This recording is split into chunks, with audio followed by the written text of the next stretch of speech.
आज हम लोग बात करने वाले हैं ध्रुव राठी का new video Kerala story.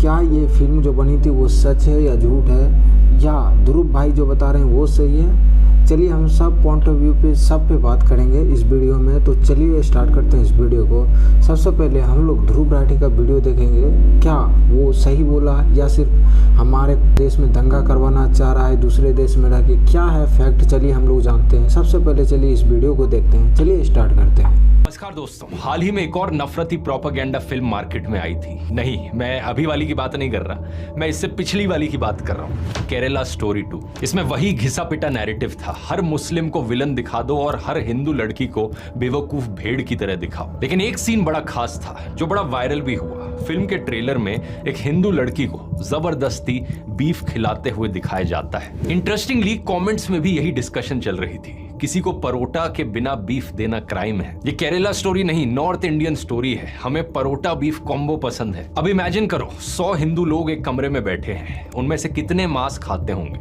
Guess करके बताओ। 20, 30? वेल, प्यू रिसर्च सेंटर का डेटा कहता है 56।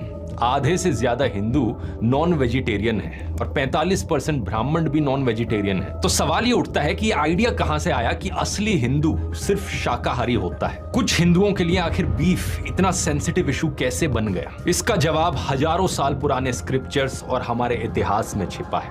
आइए समझते हैं आज के इस वीडियो में।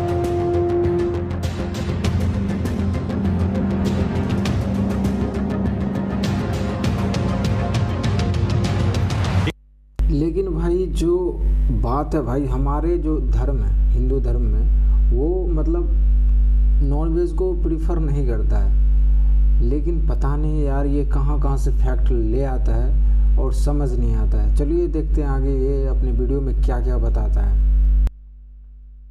देश में आज के दिन करोड़ों हिंदू ऐसे हैं जो धार्मिक कारणों की वजह से मीट नहीं खाते, और ये स्क्रिप्चर्स के हिसाब से सही है। जैसे कि महाभारत में अनुशासन पर्व के चैप्टर 116 में युधिष्ठिर भीष्म से पूछते हैं, मांस खाने से क्या नुकसान होता है? इस पर भीष्म कहते हैं कि राजन, जो जीवन भर किसी भी प्राणी का मांस नहीं खाता वो स्वर्ग में श्रेष्ठ और विशाल स्थान पाता है। मांस खाने वाले कुंभीपाक नरक में पकाए जाते हैं। अहिंसा परम धर्म है, परम संयम है, परम दान और परम तपस्या है। अब ये सुनकर आपको लगेगा दोस्तों की बात क्लियर है, लेकिन रुको जरा। वही भीष्म उसी कॉन्वर्सेशन में थोड़ी देर बाद कुछ और भी कहते हैं। मनु को कोट करते हुए वो कहते हैं, जो मांस वेदों के नियमों के अनुसार मंत्रों द्वारा सैंक्टिफाई किया गया है, पितरों के लिए होने वाले अनुष्ठान में बना है, वो मांस शुद्ध है। मतलब एक ही कॉन्वर्सेशन में दोनों बातें कही जा रही हैं, और ये कॉन्ट्रडिक्शन सिर्फ भीष्म तक सीमित नहीं है। व्यास संहिता जो हिंदू धर्म की एक प्रमुख टेक्स्ट है, उसमें साफ लिखा है कि ब्राह्मण को किसी भी ऐसे जानवर का मांस नहीं खाना चाहिए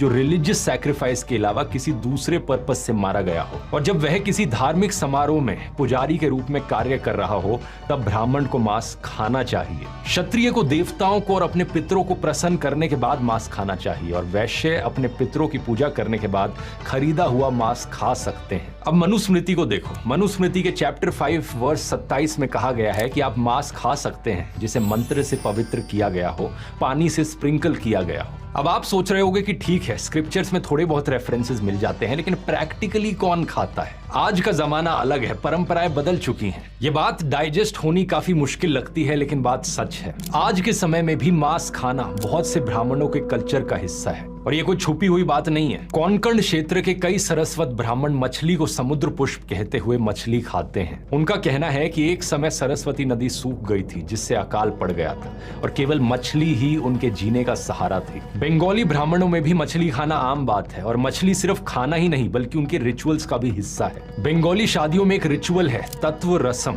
जिसमें दूल्हे का परिवार सजी हुई रोहू मछली दुल्हन के परिवार को उपहार में देता है। मृत्यु की रस्मों में भी 13वें दिन मत्स्योमुखी अनुष्ठान में मछली खाई जाती है, और सिर्फ मछली ही नहीं, तारापीठ मंदिर में मछली और मटन, कोलकाता के काली घाट मंदिर में मटन, आसाम के कामाख्या मंदिर में मछली और मटन, उत्तर प्रदेश के तरकुल्ला देवी मंदिर में मटन, ओडिशा के विमला मंदिर में मछली और मटन, और तमिलनाडु के मुनियांडी स्वामी मंदिर में तो चिकन और मटन बिरयानी का भोग लगता है। सही सुना आपने दोस्तों, मंदिर में बिरयानी। ऐसे बहुत से मंदिर हैं जहां पर देवी और देवताओं को मांस का भोग चढ़ाया जाता है और भक्तों को प्रसाद के रूप में दिया जाता है। कई लोग कहते हैं कि स्क्रिप्चर्स में पशु बलि का जो मेंशन किया गया है वो सिर्फ एक मेटाफर है, जिसका मतलब है आपके अंदर के पशु की बलि देना। लेकिन असलियत में दोस्तों स्क्रिप्चर्स के बाहर भी हम हिस्ट्री में मंदिरों में लिटरली ऐसा होते हुए देख रहे हैं। मांस और धर्म साथ साथ चलते रहे हैं। अब यहाँ पर एक ऐसा सवाल आता है जो बहुत से लोगों के मन में उठता है कि क्या पांडवों ने और श्री राम ने भी मांस खाया होगा? अब कॉमन सेंस लगाई जाए तो जंगल में कौन 12 साल तक उनके लिए पनीर बटर मसाला बना रहा होगा? क्या केवल पेड़ों से फल तोड़कर खाते हुए पांडवों ने 12 साल निकाल दिए? हमें यहाँ पर गैस करने की जरूरत नहीं है। महाभारत में वन पर्व के अध्याय 256 पर जरा नजर डालिए। युधिष्ठिर को एक सपना आता है जिसमें कुछ हिरण उनके पास आते हैं और कहते हैं कि उनके भाइयों ने इतने सारे हिरणों को मार डाला है और अब केवल वे शेष बचे हैं। वे युधिष्ठिर से अनुरोध करते हैं कि उन्हें बीज की तरह रहने दें ताकि वे फिर से बढ़ सकें। युधिष्ठिर को दुख होता है और फिर वो अपने भाइयों से कहते हैं कि हम 1 साल और 8 महीने से उन पर निर्भर होकर खा रहे हैं, अब हम काम्यक वन में चलते हैं। 1 साल और 8 महीने, इमेजिन करो, पांडव इतने लंबे समय तक हिरण का मांस खा रहे थे कि जंगल में हिरण ही खत्म होने लग गए। अब यही सवाल रामायण में श्री राम को लेकर उठता है, क्या राम ने भी मांस खाया? सच बात यह है दोस्तों कि वेदों और वाल्मीकि रामायण में भी मीट। एक तो इसको बोलने का तमीज नहीं है। राम ने राम जी होता है। ये राम ने क्या है यार? मतलब यही होता है जब थोड़ा पढ़ने लिखने के बाद ना इस तरह ना बन जाए लोग, भाई वही सही है। खाने के उदाहरण मिलते हैं। स्वामी विवेकानंद ने भी अपनी किताब the east and the west में लिखा है, आधुनिक वैष्णव एक दुविधापूर्ण स्थिति में खुद को पाते हैं। रामायण और महाभारत में ऐसे उदाहरण मिलते हैं जहां राम और कृष्ण को मांस का सेवन करते हुए और मदिरा पीते हुए दिखाया गया है। सीता देवी रिवर गॉडेस गंगा को कसम देती हैं कि वे मांस, चावल और वाइन के 1000 मर्तबान ऑफर करेंगी। सीता जी गंगा को मीट ऑफर कर रही हैं। ये वाल्मीकि रामायण का अयोध्या कांड अध्याय 52 श्लोक 89 है। स्वामी विवेकानंद इसी श्लोक का उल्लेख कर रहे हैं। और महाभारत के उद्योग पर्व अध्याय 58 श्लोक 5 का, जहां संजय कहते हैं कि उन्होंने कृष्ण और अर्जुन को चंदन का लेप लगाए हुए, फूलों की माला पहने हुए और मधवासव पीते हुए देखा। और अर्जुन की अपनी कसम देखिए, द्रोण पर्व चैप्टर 73। जब अर्जुन जयद्रथ से लड़ने जाते हैं तो वो कहते हैं कि अगर मैं कल तक जयद्रथ का वध नहीं कर पाता तो मेरा भी वही हश्र हो जो उनका होता है, जो अपने माँ या बाप की हत्या करते हैं या किसी ब्राह्मण की हत्या करते हैं या किसी के बारे में गलत बोलते हैं या खीर अथवा मांस खाते हैं देवताओं को भोग लगाए बिना। समझ रहे हो दोस्तों, अर्जुन ये नहीं कह रहे कि मांस खाना पाप है, वो ये कह रहे हैं कि देवताओं को भोग लगाए बिना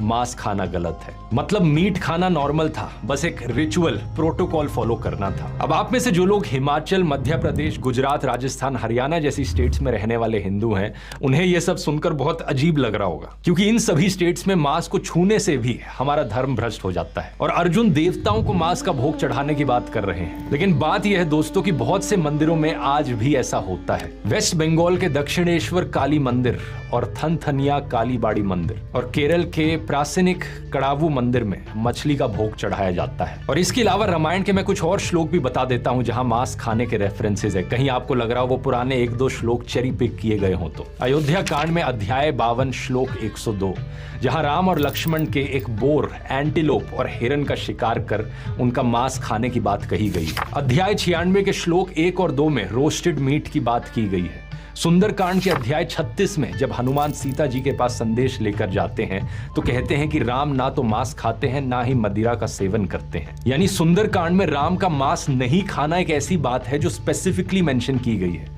जब कोई चीज स्पेसिफिकली मेंशन होती है तो इसका मतलब यह है कि वो नॉर्मली होती थी और अब नहीं हो रही है, उसका ना होना अनयूजुअल है। अब कुछ शाकाहारी लोग हैं जो हर जगह मदिरा को शहद कहते हैं और मांस को कंदमूल और फल। इनका एजेंडा वेजिटेरियनिज्म को प्रमोट करना है और मैं इनकी इंटेंशन की रिस्पेक्ट करता हूं। इनफैक्ट मैं खुद वेजिटेरियन हूं, मैं कभी मांस नहीं खाता और इस वीडियो के जरिए ना ही मैं नॉन वेजिटेरियनिज्म को प्रमोट कर रहा हूं। मैं यहां आपको स्क्रिप्चर्स की सच्चाई दिखा रहा हूं। यह कहना कि हमारे हिंदू स्क्रिप्चर्स सिर्फ और सिर्फ 100% 100% प्योर वेजिटेरियनिज्म को प्रमोट करते हैं, ये गलत है। बृहदारण्यक उपनिषद के चैप्टर 6 सेक्शन 4 में श्लोक 18 को भी देख लीजिए। बताया गया है कि अगर कोई विद्वान पुत्र चाहता है तो उसे एक विगरस बैल के मांस के साथ पके हुए चावल खाने चाहिए।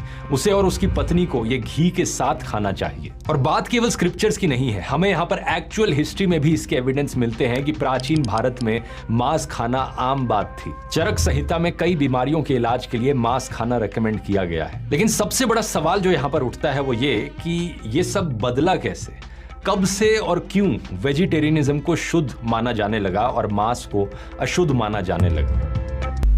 ओके भाई, इसका बस चले तो महात्मा गांधी को इस देश का आदमी नहीं बताएगा। भाई राम जी को भी ये क्या बोलूँ अब इस पे भाई।